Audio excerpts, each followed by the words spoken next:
Pourquoi ce combat ne disparaît-il pas malgré tes prières, tes jeûnes, tes larmes et tes promesses à Dieu?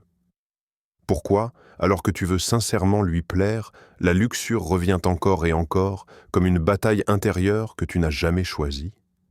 Si tu te poses ces questions, sache une chose essentielle.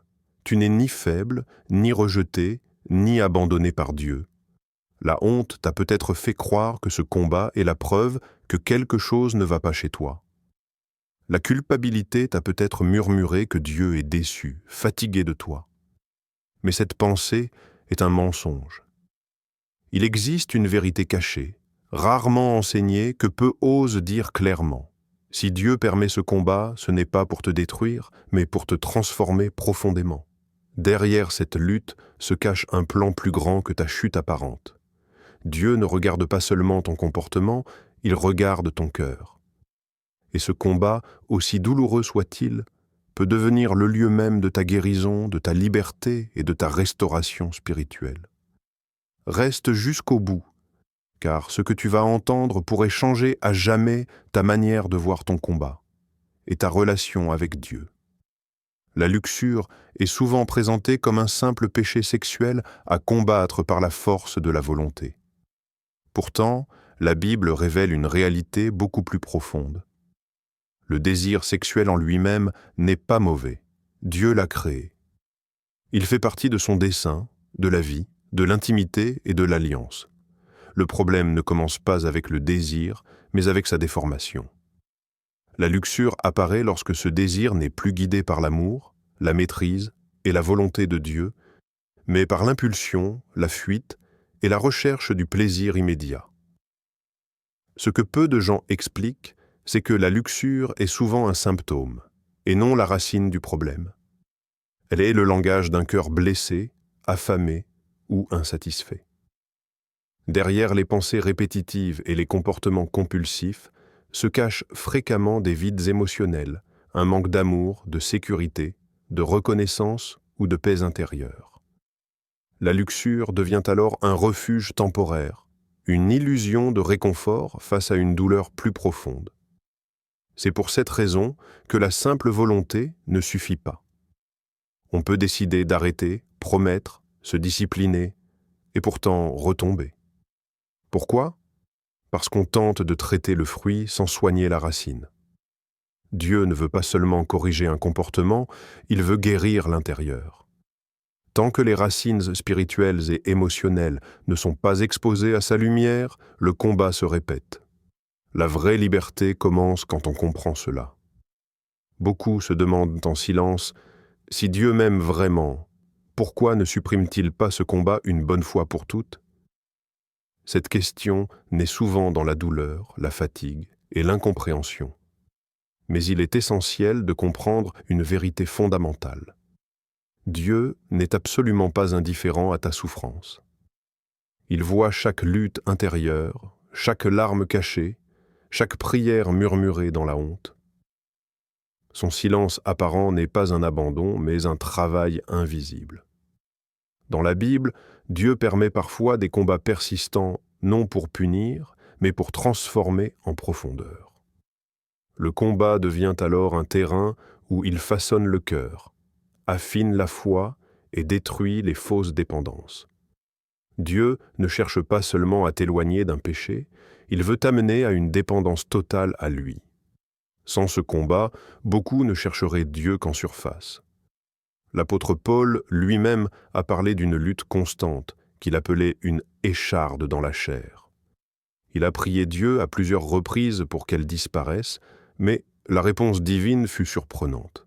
« Ma grâce te suffit ». Dieu ne lui a pas retiré immédiatement l'épreuve parce qu'elle produisait quelque chose de plus précieux que le soulagement instantané, l'humilité, la persévérance et une puissance qui se manifeste dans la faiblesse. Cela nous révèle une chose essentielle. Dieu travaille toujours plus profond que le comportement. Là où nous voulons une solution rapide, Dieu vise une transformation durable. Il ne s'intéresse pas seulement à ce que tu fais, mais à ce que tu deviens. Et parfois, le combat que tu veux voir disparaître est précisément l'outil que Dieu utilise pour te conduire vers une liberté plus vraie, plus stable et plus enraciné en lui. Si ce combat te fait souffrir, ce n'est pas un hasard. Le fait même que tu luttes, que tu sois attristé après la chute et que tu désires profondément la pureté révèle quelque chose d'important sur toi. Ton cœur est sensible aux choses de Dieu. Une personne spirituellement insensible ne combat pas, elle s'abandonne. Mais toi, tu ressens le conflit intérieur, preuve que l'Esprit de Dieu œuvre encore puissamment en toi. Ce combat révèle aussi un appel profond à la pureté. Là où Dieu dépose une soif de sainteté, l'ennemi cherche toujours à créer une contrefaçon. La luxure n'est pas la preuve que tu aimes le péché, mais souvent le signe que ton cœur est destiné à une intimité vraie, pure et profonde, une intimité que Dieu veut restaurer et orienter correctement. Dans la Bible, on observe un principe spirituel constant. Les personnes appelées portent souvent de grands combats. David, Samson, Paul et bien d'autres ont affronté des luttes intenses précisément parce qu'un appel puissant reposait sur leur vie. L'ennemi ne gaspille pas son énergie là où il n'y a pas de destinée. Il attaque là où il y a un potentiel, une influence et une future autorité spirituelle. C'est pourquoi l'ennemi frappe souvent à l'endroit même où Dieu veut agir. Là où Dieu veut apporter guérison, amour et pureté, Satan cherche à introduire confusion, honte et esclavage. Mais ce que l'ennemi utilise pour t'affaiblir, Dieu peut le transformer en témoignage, en force et en ministère. Ton combat n'annule pas ton appel. Il peut en devenir le fondement. Derrière le combat contre la luxure se cache très souvent une réalité plus profonde et plus douloureuse, un vide intérieur non guéri. Ce vide ne naît pas par hasard. Il est souvent le fruit de blessures émotionnelles anciennes, rejet, abandon, manque d'affection, paroles destructrices, traumatismes silencieux, que l'on a appris à enfouir plutôt qu'à confronter. La luxure ne crée pas ces blessures, elle tente seulement de les anesthésier. Beaucoup luttent sans comprendre que leur cœur cherche désespérément l'amour, la sécurité et la reconnaissance. Quand ces besoins fondamentaux ne sont pas comblés sainement, l'âme cherche des substituts. La luxure devient alors une fausse réponse à un vrai besoin. Elle promet un apaisement immédiat, une sensation d'être désiré, accepté ou vivant, mais cet effet est toujours temporaire.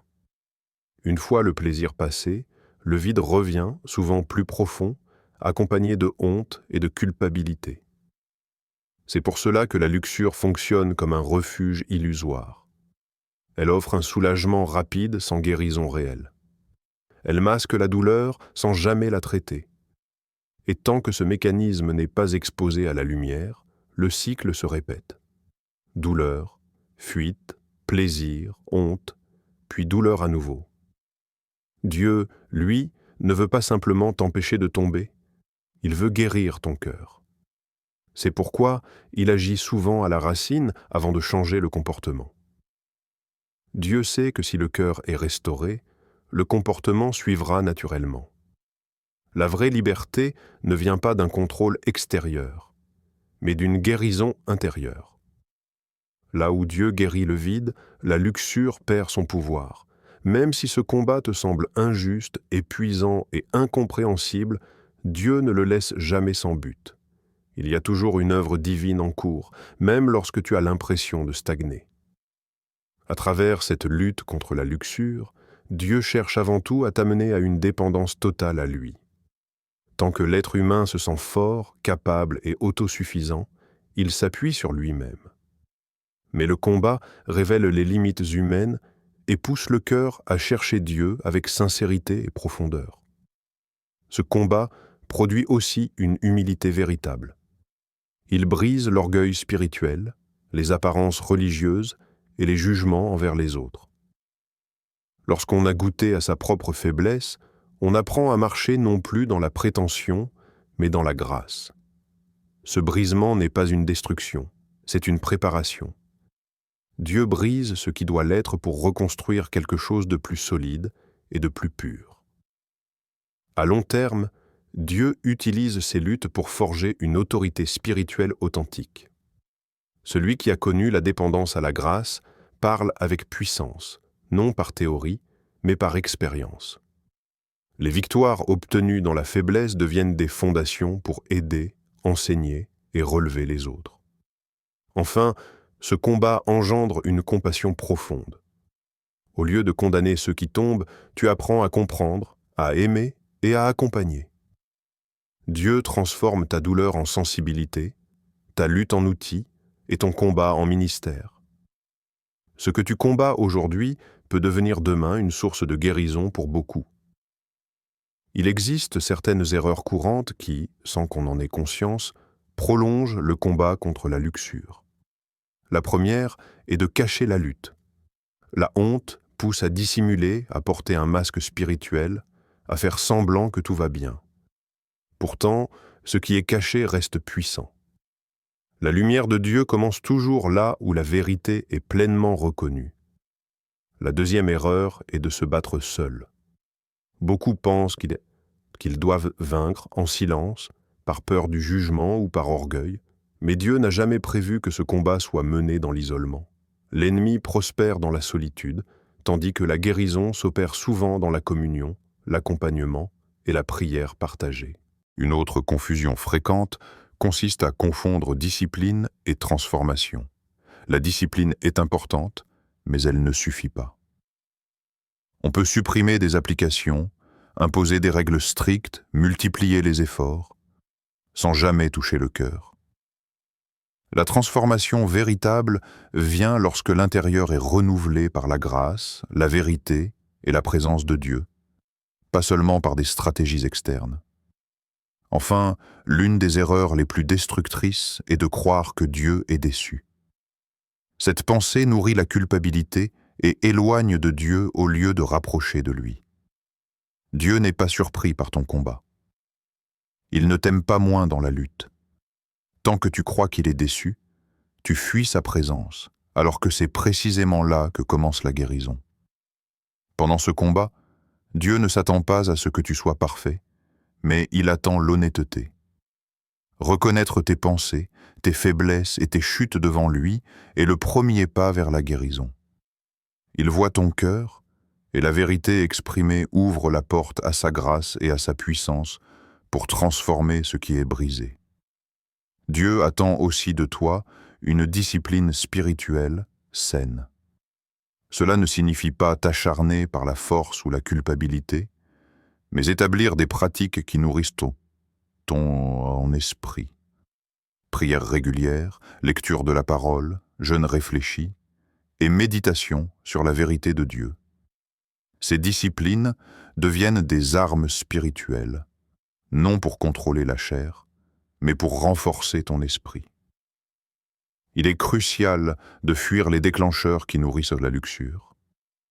Cela inclut les contenus, les situations ou même certaines amitiés qui réveillent en la tentation. Fuir ne signifie pas faiblesse, mais sagesse. Protéger ton cœur et ton esprit pour que Dieu puisse agir librement. Enfin, Dieu attend que tu renouvelles ton identité en Christ. Ton identité ne se définit pas par tes échecs ou tes désirs désordonnés, mais par qui tu es en lui, enfant aimé, racheté et destiné à la pureté. Chaque pensée, chaque action, chaque choix doit refléter cette vérité. C'est dans ce renouvellement quotidien que la victoire durable se construit. Car le combat ne se gagne pas seulement par la lutte, mais par l'enracinement dans l'identité divine que Dieu t'a donnée. La victoire sur la luxure ne se produit pas du jour au lendemain. Elle est un processus, un cheminement quotidien où chaque pas compte, même ceux qui semblent petits ou insignifiants. La clé est de comprendre que la perfection immédiate n'est pas exigée. Chaque effort sincère est reconnu par Dieu et produit un fruit durable à long terme. La victoire commence avec la grâce quotidienne. Chaque jour, Dieu offre la force nécessaire pour résister, la lumière pour discerner et la miséricorde pour te relever après chaque chute. Il ne s'agit pas de compter tes échecs, mais de te concentrer sur sa fidélité et sa puissance renouvelée chaque matin. Le soutien spirituel est également essentiel. Partager ton combat avec un mentor, un guide spirituel ou une communauté de foi apporte encouragement, prière et responsabilité. Tu n'es pas censé affronter ce combat seul. Dieu utilise les autres pour t'épauler et renforcer ta persévérance. Enfin, la victoire survient quand le faux plaisir est remplacé par la présence de Dieu. Là où autrefois tu cherchais un soulagement temporaire dans la luxure, tu commences à expérimenter une satisfaction profonde en lui. La prière, la louange, la méditation sur la parole deviennent des refuges puissants.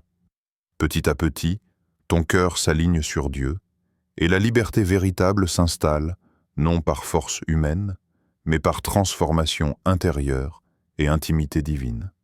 Aujourd'hui, nous avons exploré la vérité cachée derrière ton combat contre la luxure. Ce n'est pas un hasard, ni une punition, mais un appel à la transformation profonde.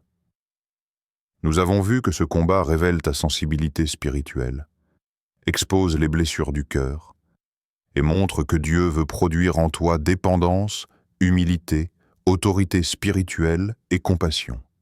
Nous avons aussi identifié les erreurs qui prolongent la lutte et découvert ce que Dieu attend de toi. Honnêteté, discipline saine, fuite des déclencheurs et renouvellement quotidien de ton identité en Christ. Alors aujourd'hui, je proclame sur ta vie la liberté et la restauration. Ce que l'ennemi a essayé de garder pour t'enchaîner devient maintenant le terrain de ta victoire. Toute honte, toute culpabilité, toute douleur liée à ce combat perd son pouvoir. Dieu te relève, te purifie et t'appelle à marcher dans une nouvelle vie où la pureté, la paix et la joie spirituelle deviennent ton héritage. Déclare-le, je suis libre dans le nom de Jésus. Mes pensées, mon cœur et mon corps appartiennent à Dieu. Je marche dans la puissance de sa grâce et rien ne peut me retenir. Je t'invite à continuer à t'abandonner à Dieu chaque jour, à persévérer même quand le combat semble long. Chaque chute est une opportunité de revenir plus fort. Chaque effort sincère attire la puissance divine. Ta victoire est certaine si tu demeures attaché à lui. Garde les yeux fixés sur Jésus, laisse-le transformer ton cœur et marche dans la liberté que Dieu a préparée pour toi. Ta délivrance commence aujourd'hui et elle est éternelle.